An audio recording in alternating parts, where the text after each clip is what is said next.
Yang dimaksud dengan bisnis artinya mengandalkan. Jadi kalau orang beriman, checklist, apakah dia sudah mengandalkan Tuhan atau mengandalkan diri sendiri. Maka itu kalau mengandalkan diri sendiri kadang-kadang berhadapan dengan masalah yang besar, yang susah, yang sulit. Orang berbicara, aduh rasa saya tidak mampu. Iya, karena yang diandalkan, yang dilihat diri sendiri. Kalau orang beriman, yang dilihat adalah Tuhan yang pasti bisa memindahkan gunung. Maka iman sekecil biji sawi bisa memindahkan gunung karena mengandalkan Tuhan, Tuhan yang bekerja.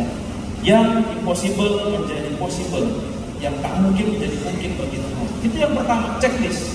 Apakah sudah mengandalkan Tuhan? Yang kedua yang perlu di checklist adalah dalam minggu yang lalu, yaitu adalah emun. Emun itu adalah iman dalam bahasa Ibrani, tulisan-tulisan yang dibuat dalam perjanjian lama.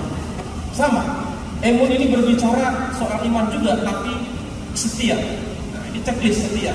Kesetiaan itu adalah sesuatu yang terus-menerus diminta, dimohonkan. Kalau saya hari ini sudah mohon, setahun ini belum dapat, mohon lagi, setahun ini belum dapat, mohon lagi, terus. Itu namanya setia. Terus-menerus dengan harapan, tidak patah arang di tengah jalan.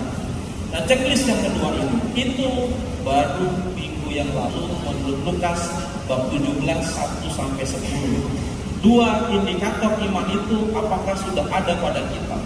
Nah, sekarang lanjutannya Lukas 17 11-19. Tadi 1-10, sekarang 11-19. Pergilah, imanmu menyelamatkan kita. Dua lagi yang perlu di checklist. Apa itu? Yaitu adalah yang pertama kita lihat 10 orang kusta memohon kepada Tuhan. Tuhan, kasihanilah saya. Orang kusta itu mendapatkan suatu beban yang luar biasa, dikucilkan, tidak bisa berhubungan dengan siapapun, tidak bisa berdoa saja tidak bisa, apalagi ketemu sama orang karena dikucilkan. Nah, oleh karena itu dia minta belas kasih sama Tuhan. Dan apa yang terjadi, saudara-saudari? Pergilah kepada imam-imam. Imam-imam itu adalah orang sebagai badan kesehatan pada waktu itu, ibaratnya seperti itu, untuk melegalisasi orang ini sudah sembuh dari kusta atau belum. Kalau sudah, berarti dikeluarkan surat, bisa untuk hidup di komunitas orang-orang beriman beribadah. Makanya saya katakan pergilah. Nah, ini ada yang aneh, saudara-saudara, ada yang aneh. Kenapa? Karena dia kita sembuh, tapi disuruh pergi kepada imam-imam yang mengecek kesehatannya. Maka ini lucu. Pergi ke dokter, mau minta kesembuhan, udah pergi sana, kamu sudah sembuh, belum diobatin. Orang kusta ini kenapa nggak bilang, Tuhan, untuk obatin saya sudah suruh pergi dulu untuk cek kesehatan, padahal saya belum sembuh ini, belum disembuhkan. Kan kalau kita begitu ya, saudara-saudari, orang kita sembuh belum disembuhkan disuruh pergi menghadap imam apakah sudah sembuh atau belum. Nah, ini kan adalah sesuatu yang aneh. Nah, tetapi justru disitulah letak checklist yang ketiga.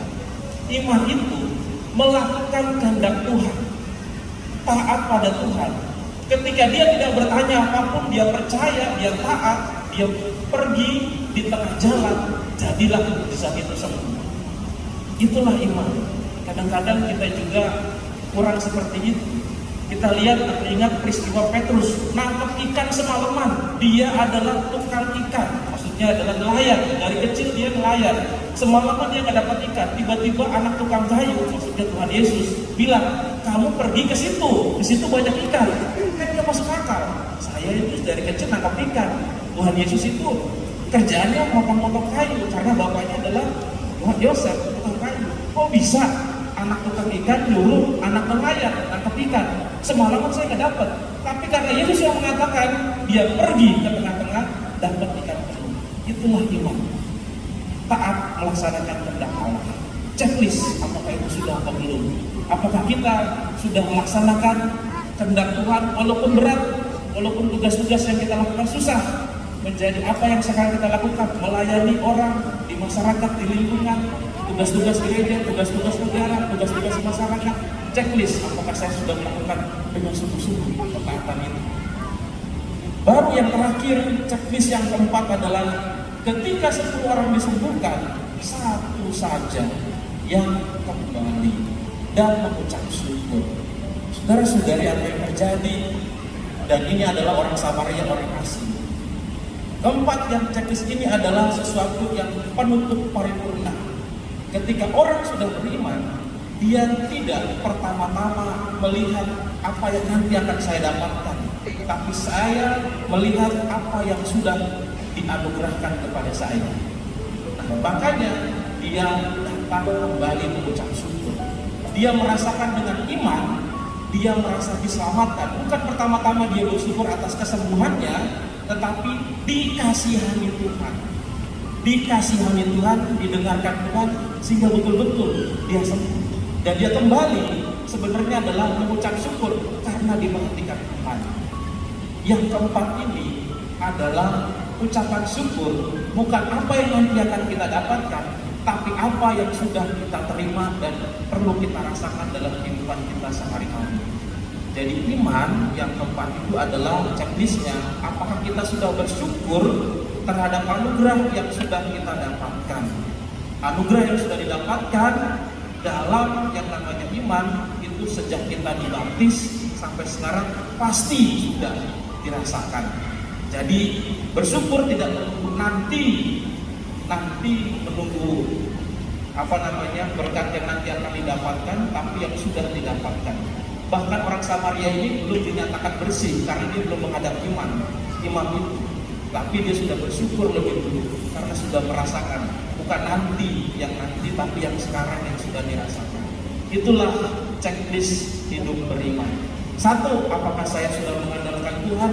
2, apakah saya sudah setia? 3, apakah saya sudah taat? 4, apakah saya sudah bersyukur?